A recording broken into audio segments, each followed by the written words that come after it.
अस्पताल पर जो हमला हुआ जिसमें 500 लोग मारे गए, क्या एक बहस ये भी चल रही है सुशील जी कि क्या ये हमला जानबूझकर इस वक्त, क्योंकि बाइडेन पहुंचने वाले थे, इस पूरे ट्रैक को डिरेल करने के लिए, इजराइल को जिम्मेदार ठहराने के लिए और हमास ने जो हमला किया उसको पीछे छोड़ दें और इस हमले पर सेंटर हो जाए?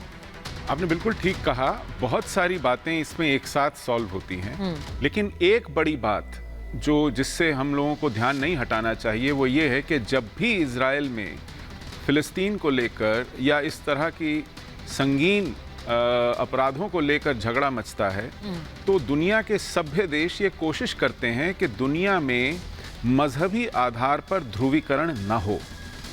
सारी की सारी सोच और फोकस उस घटना पर, उस दुर्घटना पर हो और उसको मिनिमाइज करना, उसको टालना, उससे किसी भी तरह के बड़े युद्ध की आशंका को खत्म करना इस पर हो। ठीक इसके विपरीत जो इसमें तेल डालना चाहते हैं इस आग में, वो ये चाह रहे थे कि दुनिया का ध्रुवीकरण मजहबी आधार पर हो। इसीलिए ईरान ने दबाव बनाया सऊदी अरेबिया पर कि ओआईसी की बैठक बुलाई जाए।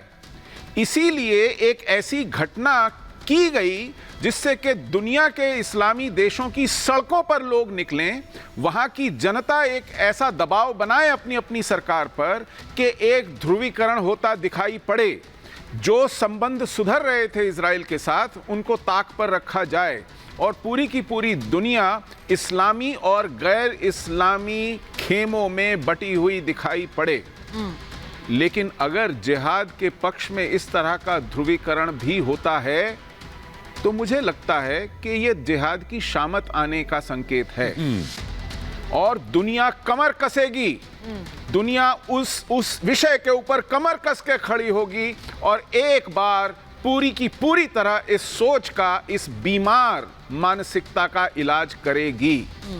तो ये जो लोग इस ध्रुवीकरण को हवा देने में लगे हुए हैं, जो मजहबी आधार पर दुनिया को लामबंद करने में लगे हुए हैं और इसके लिए किसी भी तरह की अस्थिरता लाने में लगे हुए हैं विभिन्न देशों में, उन्हें यह सनद रहे कि दुनिया का धैर्य अब जिहाद को लेकर चुक गया है और ये शामत आने के संकेत हैं। मैं एक बार आदिल हसन साहब के पास जा रही हूँ।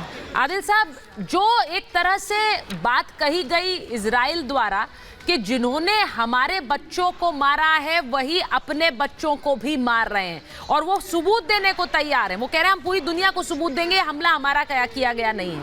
क्या इस समय, जिस समय बाइडेन आ रहे थे उस समय इस हमले का सामने आना और फिर उसके बाद एक कॉल दे देना कि देश भर में मुसलमान आप लोग सड़कों पर उतर आइए, आप इसे कैसे देख रहे हैं? मैम, मैं तो इतना ही देख रहा हूँ कि इंसानियत को शर्मसार किया गया। इससे ज्यादा घिनौनी हरकत दुनिया में कोई नहीं कर सकता। हॉस्पिटल पे हमला, बच्चों पे हमला, आज जाके आप देखिए लाशों का अंबार लगा है।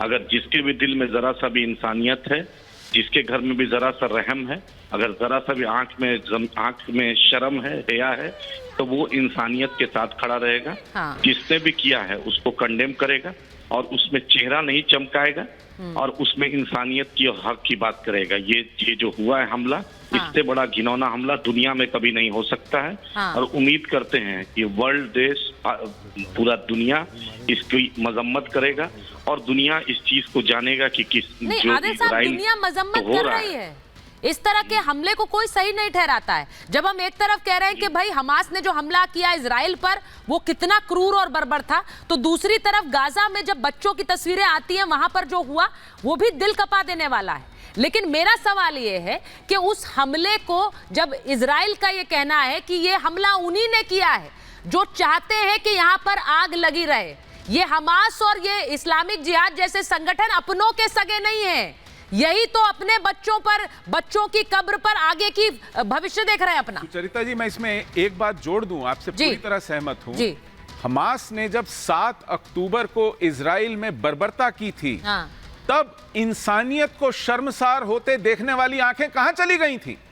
और क्या हमास को यह मालूम नहीं था कि इजराइल पर जो हमला किया जा रहा है उसके क्या अंजाम होंगे? उन्होंने फलस्तीन के लोगों को गाजा में यरगमाल कर दिया, उन्होंने उन्हें कॉम्प्रोमाइज कर दिया, उनकी सिक्योरिटी को, उनकी बेहतरी को, उनके मुस्तकबिल को, जब उन्होंने इजराइल में बच्चों के सर काटे और औरतों की बेहुरमती की, उनको मालूम था कि इजराइल का जवाब खतरनाक होगा और ये खतरनाक गाजा में होगा, ये खतरनाक गाजा की आवाम के लिए होगा। इसके बावजूद इन्होंने किया। ये इस जहनियत को दर्शाता है कि उनके मन में कोई करुणा, कोई दया, कोई ममता नहीं है, कोई कंपैशन नहीं है कि वो किस तरह अनआर्म्ड नागरिकों को, निहत्थे नागरिकों को, निर्दोष नागरिकों को इस तरह परिस्थितियों का बंधक बनाएं और उसमें उनको उनकी जान और माल की हानि होने दें। ये उस जहनियत का, उस मानसिकता का सबूत है जिसको आज कंडेम करने की जरूरत है।